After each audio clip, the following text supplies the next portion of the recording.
Go to any Christian book and gift store, and you'll find Genesis 31:49 plastered everywhere.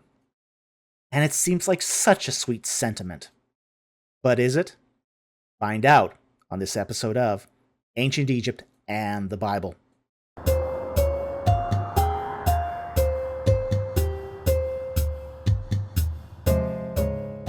Genesis 31:49 reads, "May the Lord watch between me and thee whenever we are apart."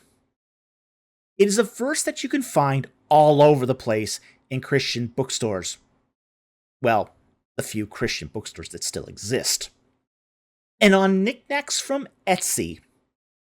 Today, we are going to examine this phenomenon and then look at what this passage really means in its historical and cultural context. First, let's just take a look at a few of the merchandise associated with this verse. Now, the use of this verse on merchandise has a history in the English-speaking West, being used occasionally in plaques, figurines, and jewelry as far back as the 19th century. However, it wasn't until the 1990s when the fad to use the verse really took off in merch. So, let's just take a look at a few examples. Okay, here we have a nice art plaque. It's colorful, it's bright, it's got a star in it, it looks kind of cheery. Okay. Then we got a love greeting card.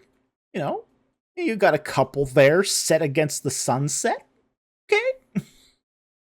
Next, we've got a deck accessory pillow, embroidered pillow. Ooh. You could just imagine putting that on my couch. And then we got a sweet customized picture bookmark. Looks like the Aaronic blessing on the back. And then you have this Genesis 31:49 on the front of it.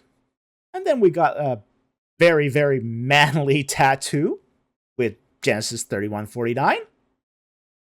And then we got a personalized photo mug with too many typefaces. too many typefaces. And then we got a promise and wedding rings. Okay, this is special. It says on the ring here, mitzpah, which is a reference to, as we will see shortly, to Genesis 31:49. And finally, my personal favorite, we have a memorial or grave marker. Fantastic. So there we have a selection of merchandise that uses Genesis 31:49. But what does the passage really mean? Let's get into it. And we're going to read from verses 48 to 53. Quote, "And Laban said, This heap is a witness between you and me this day. Therefore, it was named Gilead and Mitzpah, for he said, May the Lord watch between you and me when we are absent from one another. If you mistreat my daughters, or if you take wives besides my daughters, although no man is with us, see, God is witness between you and me. And Laban said to Jacob, Behold, this heap, and behold the pillar which I have set between you and me. This heap is a witness, and the pillar is a witness, that I will not pass by this heap to you for harm, and you will not pass by this heap and this pillar to me for harm. The God of Abraham and the God of Nahor, the God of their father, judge between us. So Jacob swore by the fear of his father Isaac." Okay, so let's set the stage for this passage. While Laban is away from his home camp, Jacob, in cahoots with Rachel and Leah, conspire to steal Laban's fertility idols and leave his camp with all their stuff before he gets back. Laban returns to find his daughters and grandchildren and Jacob's flocks are gone. He follows in hot pursuit. He catches up to them and confronts them, and this is where the story picks up. Laban sets up a covenant for a separation of their ways, and this is where things get interesting. Laban builds a heap of stones as a memorial of the covenant that they are about to transact. Verse 48.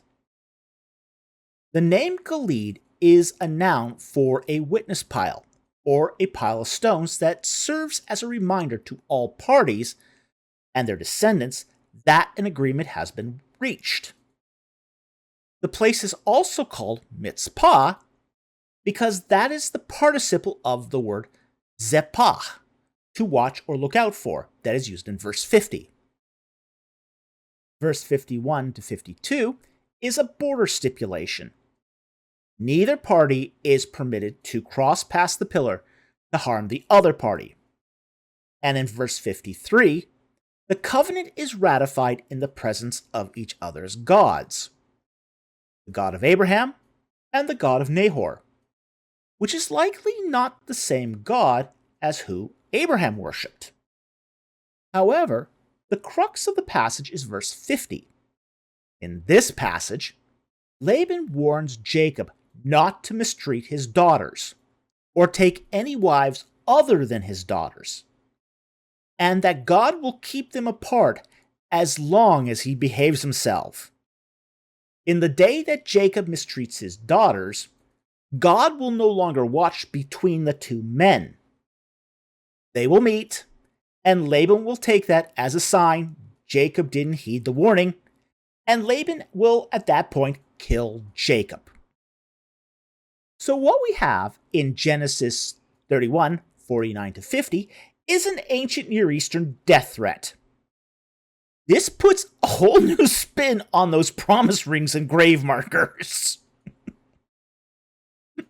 And in celebration of the long tradition of using that verse in merch, we have decided to do biblically accurate merch that is more appropriate to the true meaning of the passage.